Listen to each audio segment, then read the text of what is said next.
Salve, salve, ciprinianos! Voltamos. Aula 3. Bom, falamos sobre o aprender a aprender, falamos sobre organização e agora vamos falar sobre o psicológico.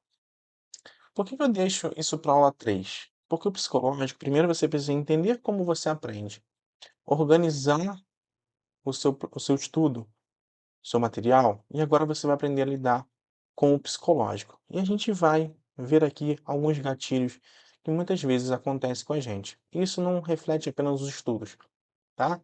Mas em toda a nossa vida. Ok, mas como cuidar na sua saúde mental? Como eu falei na aula introdução, concurso, estudar para concurso não tem uma recompensa imediata. O ser humano, ele foi feito para fazer algo e ter uma recompensa. É muito interessante porque no estudo você pode estudar e você não vai não passar. Imagina que nós temos 2, 3 mil candidatos para uma área do qual tem 5 vagas. A gente está falando aqui de aproximadamente 500 para uma vaga. Olha que loucura! 500 pessoas estudaram. Somente uma vai ter êxito. E ao longo do percurso você começa a pensar: será que essa pessoa sou eu? Será que essa pessoa não sou eu? Será que estou fazendo o suficiente para conseguir a aprovação? Será que isso é suficiente? O cuidar da saúde mental é extremamente importante, pois não adianta nada você se organizar, saber estudar, se você não estiver no psicológico bom. É claro que o saber como você aprende te facilita muito a esse equilíbrio. A organização ajuda muito na saúde mental, ajuda muito no controle da ansiedade e na infelicidade da não recompensa imediata. Quando você pega os depoimentos dos alunos aprovados pelo CEPREM, ou até mesmo em outros cursos, você vai ver que eles lutaram muitas vezes com a frustração, né, e a dependência do resultado, o medo. Eu sempre cito o exemplo do Otávio, que foi nosso aluno zero em informática, também aluno, professor do CEPREM hoje. Ele foi um aluno que a gente fez um trabalho ao longo do tempo, acompanhei ele de perto. O cara estudava 3 horas por dia, e ele fala no depoimento dele, que tem lá no nosso canal do YouTube, ele fala que chegou no dia da prova, ele olhou para a primeira questão da prova e falou assim: "Cara, eu não sei nada". Olha que loucura, ele passar tanto tempo estudando e no dia da prova, por um momento de tristeza, digamos assim, ele pensou em desistir. Mas aí ele falou: "Cara, eu fiz uma reflexão e falei: eu estudei esse tempo todo, eu dei o meu melhor durante esse tempo todo, e agora eu vou dar o meu melhor na prova". Fez a prova e foi o 01 de informática daquele ano. Sabe, eu costumo sempre a citar um exemplo bíblico, eu sou cristão, costumo sempre citar o exemplo bíblico de Davi. Davi, rei de Israel, o rei que unificou toda a terra israelita, um rei forte, poderoso, rico, um rei autoritário, que conquistou muitas coisas. E tem uma passagem no livro de Salmos que ele diz: "Por que te afliges, ó minha alma?".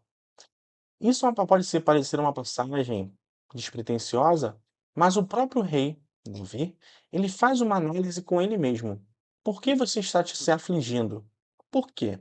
O nosso pensamento, a nossa cabeça, os nossos sentimentos, eles têm que estar desassociados daquilo que precisamos fazer. Nós, tem um filósofo, né, sociólogo, o Clóvis de Barros Filho, que ele fala que nós somos dois.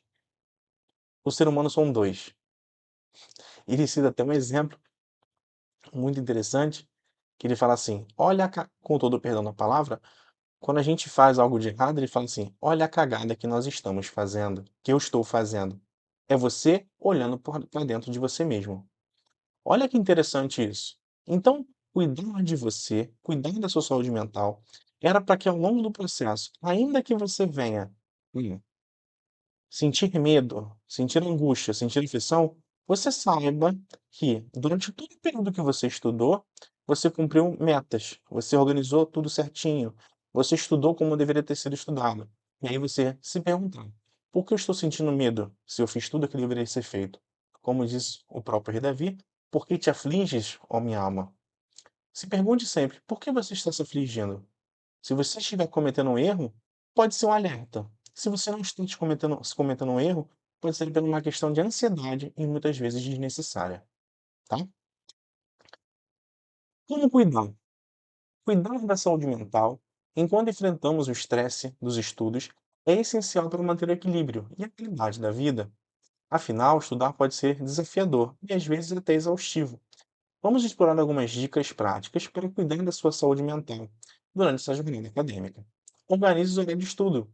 Mais uma vez, planejamento. Momentos de autocuidado. Reserve tempo para olhar para si mesmo e suas sensações. O autocuidado é fundamental para recarregar as energias e aliviar o estresse. Lembra que eu falei sobre autorreflexão, sobre cuidado, sobre olhar para dentro de si? Controle a ansiedade. Experimente técnicas de respiração profunda, mindfulness, ou até mesmo escrever um diário para expressar seus sentimentos. Lembre-se de que é normal sentir ansiedade, mas aprender a lidar com ela é importante. Eu, por exemplo, eu gosto muito de escrever.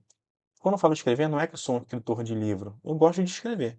Gosto de fazer poesia, eu gosto de escrever piada.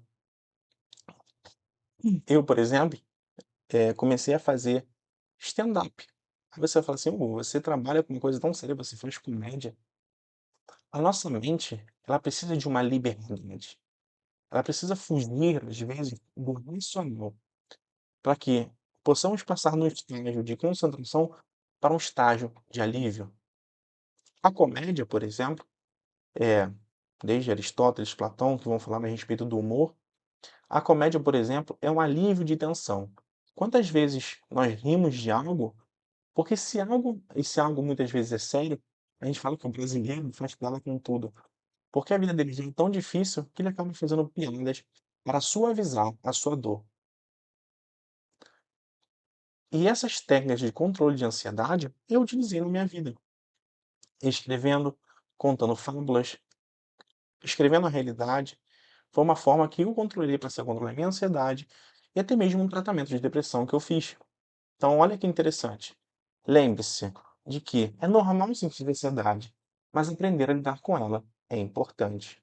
Então, a normalidade de ter ansiedade por uma questão de autodefesa, mas também você precisa ter um controle sobre ela para que aquilo não venha a te prejudicar. Treine a mente positivamente. Cultive pensamentos positivos. Quando se deparar com autocríticas ou preocupações excessivas, questione-as. Lembre-se do rei Davi. Por que te afliges, ó minha alma? Às vezes nossa mente exagera os problemas. Pratique gratidão e foque nas pequenas conquistas. Defina metas e cumpra-as em curto, médio e longo prazo.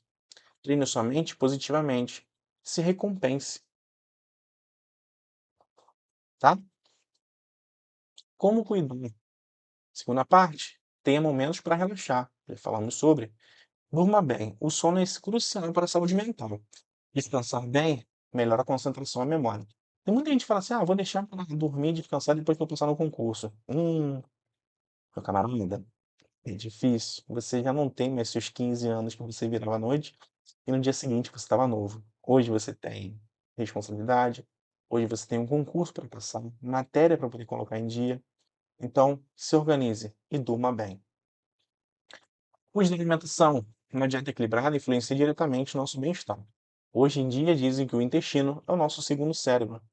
A minha nutricionista diz exatamente a mesma coisa.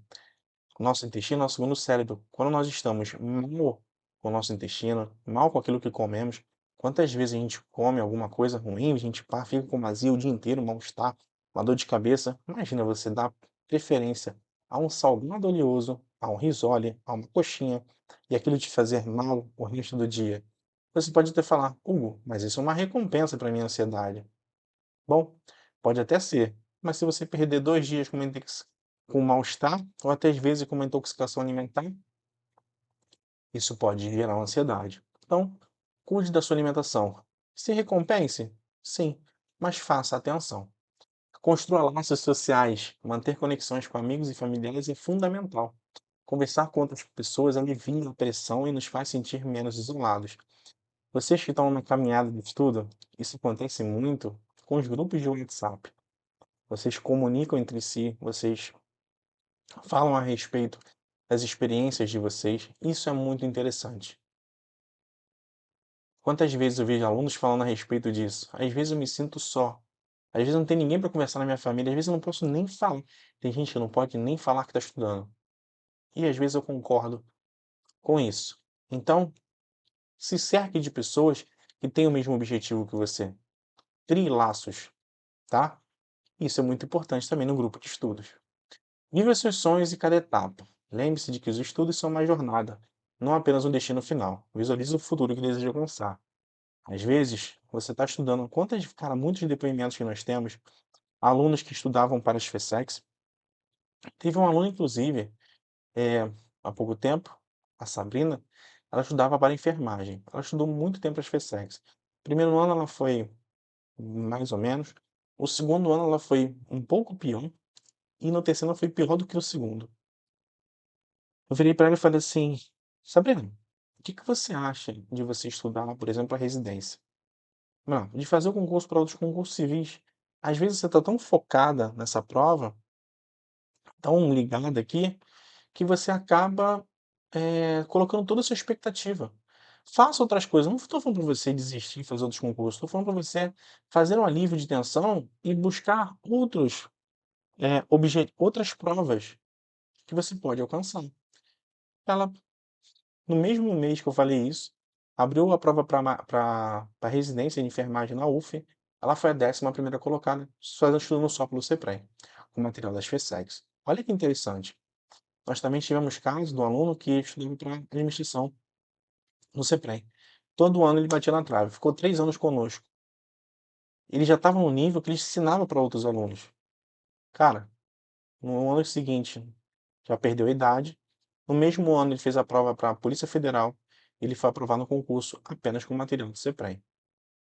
O concurso, a policial, isso, tá? Não foi administrativo. Não foi para analista, foi para policial. Olha que loucura, cara. Então, viva seus sonhos em cada etapa. Faça outros concursos, sabe? Utilize o material que você está estudando para poder realizar outras provas. Não se prenda somente ao concurso das FESEX. Abra seu leque. Utilize o aprendizado do CEPREM para você ter outras experiências, porque o que nós ensinamos aqui, te garanto que vale para diversos concursos. Assiste depois o depoimento também da Flávia dos Santos. Eu trouxe ela para o CEPREM. Ela deu depoimento aqui. Ela ficou em quarto lugar no ano que abriu 3 vagas para as FESEX. Ela ficou em quarto lugar no MP. No mesmo ano, abriram 2 vagas para o MP. Ela ficou em quinto lugar. No mesmo ano, abriram 3 vagas para o QCM. No mesmo ano, ela ficou em quarto lugar em 3 concursos. Mas ela foi a 01 de analista administrativo da UF e ela foi a 01 de um concurso, de uma empresa pública que presta serviço para a Petrobras. Ela foi a 0 única. Por que eu falo 0 única? Porque só tinha uma vaga. E o salário era muito maior não, mas um pouco maior que o salário de tenente do, do Exército. E hoje ela voltou para o CEPREM, está utilizando o material do CEPREM para estudar para o concurso do BNDES. Cara, sabe? Fica a reflexão. Todos nós enfrentamos momentos desafiadores, mas cuidando da saúde mental é um investimento valioso. Você não está sozinho nessa jornada. É importante buscar apoio quando necessário. E cá estou para te ajudar. Agora vamos falar da parte triste. Não adianta só falar das coisas boas. Eu preciso te mostrar o porquê cuidar da saúde mental não é somente para você ter um alto desempenho no concurso, no seu estudo, mas porque pode ser algo prejudicial se você não fizer. Vamos ler aqui. Um estudo com 250 estudantes na Universidade de Florianópolis, Santa Catarina, trouxe um dado alarmante. Cerca de 90% dos alunos tinham amigos que fazem uso de droga. Independência química, uso de substâncias ilícitas como álcool e diversos remédios, considerado como forma de transtorno mental porque traz a realidade do vício e pode causar problemas mais sérios, como overdose, hepatite e outros danos. Não vou falar aqui só sobre questão. A pessoa fala assim, "Oh, mas eu não uso droga. Ou eu não tenho vício em álcool nem cigarro. Mas quantas vezes você já pensou em usar remédio estimulante para estudar? A gente tem algumas medicações aí, eu não vou citar, por questões de, né, de ética, mas nós sabemos que existem alguns remédios que ajudam a gente a melhorar, a ter alto desempenho. E já tive aluno que utilizou durante um tempo, quando chegou perto da prova, ele teve uma recaída. Quando eu falo recaída, porque ele teve um mal, uma ansiedade devido ao uso do remédio e não conseguiu realizar a prova. Então, muito cuidado com as dependências e utilização de remédios para o estudo. Transtorno do sono. A insônia é uma das principais reclamações de graduandos. Esse é um problema que costuma ser associado a outro na lista: ansiedade, estresse excessivo, sobrecarga de tarefas, estilo de vida pouco saudável, entre outras questões. Para piorar, o transtorno de sono ele interfere diretamente na concentração e desempenho cognitivo dos estudantes, o que, consequentemente, afeta seu desempenho acadêmico. Hum, Falo para vocês, durmam, tá? Hum. A gente aqui vai falar sobre um pouco, vamos voltar um pouco para a aula 1, tá? A gente estava falando sobre aprendizagem e agora eu vou associar a questão psicológica com a aprendizagem. O estresse para poder aprender é um pouco interessante, por quê? Atividade: zona de rompimento do estresse para aprendizagem. Se você conseguir romper o estresse, você vai conseguir um bom desenvolvimento. Por que que eu falo isso? O nosso cérebro ele tem uma um mecanismo de preguiça. Ele está condicionado a viver e fazer, utilizando apenas as informações que ele tem. Quando a gente absorve um conhecimento novo, um conteúdo novo, a gente está num momento de estresse. Então você parte primeiro da zona de conforto, que você nem sabia o que era aquele assunto. Depois você passa para a parte do entusiasmo, e você: "Caramba, que coisa legal". Gente, acontece muito isso em história. Cara, a história é muito legal, o professor Salles é incrível, maravilhoso, o professor Jean, ele tem uma didática absurda. Depois quando você começa a estudar mesmo e colocar aquilo em prática, você gera uma certa forma de estresse. O teu cérebro está tentando economizar energia e tenta sempre, sabe, não aprender. Poucas pessoas têm a aptidão de gostar de aprender e aprendem, mas você aqui não tem uma aptidão, você aqui tem um objetivo, que é passar no concurso. Então, às vezes, aquilo gera um estresse. Começa a gerar um incômodo. Caramba, eu adoro concordância, mas isso aqui eu não consigo aprender. Essa questão da FGV é um absurdo. Como a prova consegue cobrar um negócio desse? E sabe, você vai forçando, forçando. E aí você parte para a parte da aprendizagem. Que aí você supera a área do estresse. Então, primeiro são zona de conforto. Você não tinha a menor noção daquele assunto. O entusiasmo. Você fica feliz que você está aprendendo algo novo e interessante. O estresse de que aquele algo novo está gerando muita energia. E depois que você passa do estresse, vem a aprendizagem. Fim da aula 2. Ficamos por aqui e vejo vocês na aula 3. Perdão, já estou na aula 3. Deveria ter mudado o slide. Vejo vocês na aula 4.